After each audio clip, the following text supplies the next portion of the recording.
வணக்கம். முனைவர் கி. ராம் கணேஷ். இன்னைக்கு நாம எட்டுத்தொகை நூல்களுள் ஒன்றான புறநானூறு என்ற புறநூலிலிருந்து 124வது பாடலை விளக்கத்தோட இந்த பதிவில் பார்க்க போகிறோம். நாம் பார்க்கக்கூடிய இந்த பாடல் கபிலர் என்ற புலவரால் பாடப்பட்டது. இந்த பாடல் யாருக்காக, யாருடைய சிறப்பை பாடியது அப்படின்னு பார்க்குறப்போ, மலையமான் திருமுடிக்காரி என்ற வள்ளலை பற்றி பாடப்பட்டது அப்படிங்கிற செய்தி நமக்கு தெரிய வருது.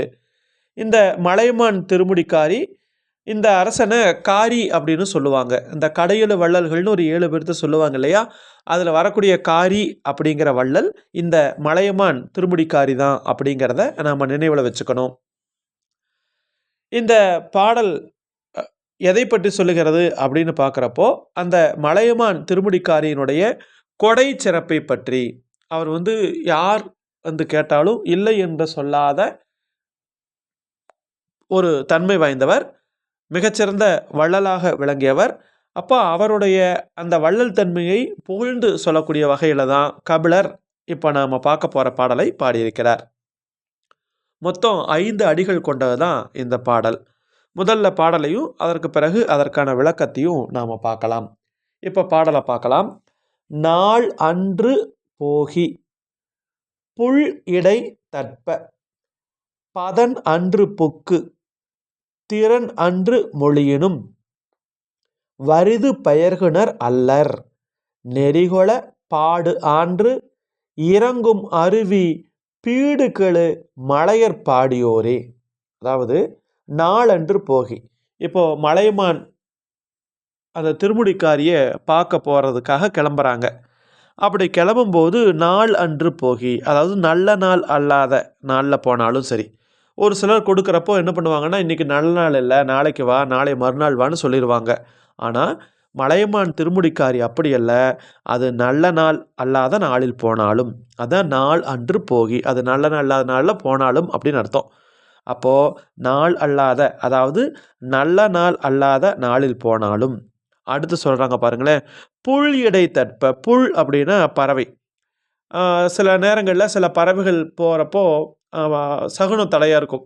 இந்த பறவை இந்த பக்கம் போச்சுன்னா இன்றைக்கி போகிற காரியம் சரி வராது அப்படின்னு ஒதுங்கிக்குவாங்க.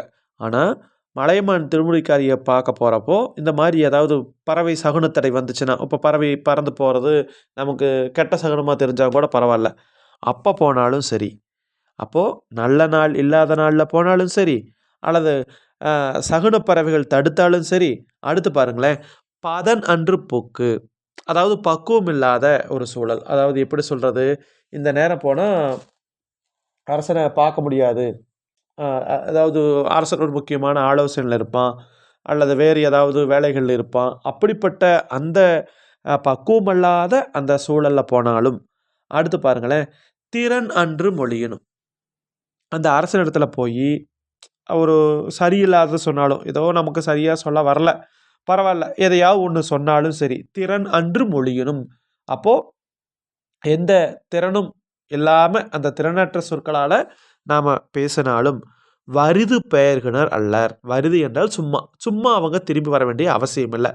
இப்போ யாராவது ஒரு புலவர் போகிறாங்கன்னு வைங்களேன், அது நல்ல நாள் கிடையாது, பறவைகள் மூலமாக சகுனத்தடை ஏற்படுது, அரசனை பார்க்கக்கூடிய சரியான நேரமும் அல்ல, சரியாக முறைப்படி அரசனை பாடவும் இல்லை, அப்படி இருக்கக்கூடிய சூழல் இருந்தாலும் அவங்க சும்மா திரும்ப மாட்டாங்க.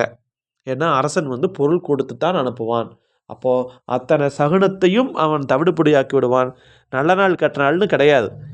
எந்த பறவை தடுத்தாலும் சரி, எப்படிப்பட்ட சூழலில் நீ பக்குவம் இல்லாத சூழலில் போனாலும் சரி, நீ திறமை இல்லாததை சொன்னாலும் சரி, ஆனால் அங்கே அவர்கிட்ட வெறுங்கையோடு போனவங்க வெறுங்கையோடு திரும்புறது இல்லை. அப்போ பொருள் பெறுவோர் பரிசு பெறாமல் திரும்ப மாட்டாங்க. அடுத்து சொல்கிறாங்க பாருங்களேன், நெறிகொள பாடு ஆன்று இறங்கும் அருவி பீடுகெழு மலையர் பாடியோரே.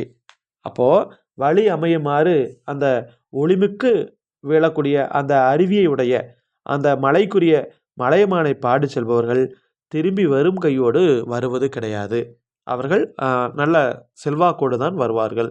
அப்படியாக கபிலர் என்ன பண்ணுறாருன்னா, மலையமான் திருமுடிக்காரியை பாடியிருக்கிறார். பாடலை பாருங்க. நாளன்று போகி புல் இடை தட்ப பதனன்று புக்கு திறன் அன்று மொழியினும் வரிது பெயர்கனர் அல்லர் நெறிகொள பாடு ஆன்று இறங்கும் அருவி பீடுகளு மலையர் பாடியோரே அப்படின்னு குறிப்பிடுறாரு கபிலர். பாருங்க, நாளும் நல்ல நாள் இல்லை, பறவை சகனமும் தீதாக இருக்கிறது, மன்னனை சந்திக்கக்கூடிய சமயமும் அது சரியான சமயம் அல்ல. இப்படி போய் திறனில்லாத சொற்களால் அந்த மலைக்குரிய அந்த காரியை பாடினாலும் கூட வெறுங்கையோடு திரும்ப மாட்டாங்க. அவங்க வள்ளல் கையில் ஏதாவது பரிசு வாங்காமல் வரமாட்டாங்க. அப்படியாக அந்த காரி வள்ளலினுடைய வள்ளல் தன்மை சிறப்பு அவ்வளவு பெரியது அப்படின்னு சொல்லி கபிலர் என்ன பண்ணுறாருன்னா, அந்த மலையமான் திருமுடிக்காரியினுடைய அந்த கொடை திறனை சொல்லக்கூடிய வகையில் இந்த பாடல் வந்து அமைந்திருக்கின்றது. இந்த பாடல் பாடான் திணை சார்ந்த பாடல், அதாவது பாடப்படக்கூடிய ஆண்மகனது கல்வி, செல்வம், கொடை இதையெல்லாம் சொல்லக்கூடியது தான் பாடான் திணைன்னு சொல்லுவாங்க. அந்த வகையில் இந்த பாடல் அந்த அந்த காரியினுடைய கொடைத்திறமையை பற்றி சொல்லக்கூடியதாக அமைந்திருக்கின்றது. மிக்க நன்றி. மீண்டும் நாம் இன்னொரு பதிவில் சந்திக்கலாம். நன்றி. வேறு ஏதாவது சந்தேகங்கள் வேணும் அப்படின்னா நீங்கள் குறிப்பிடலாம். நன்றி.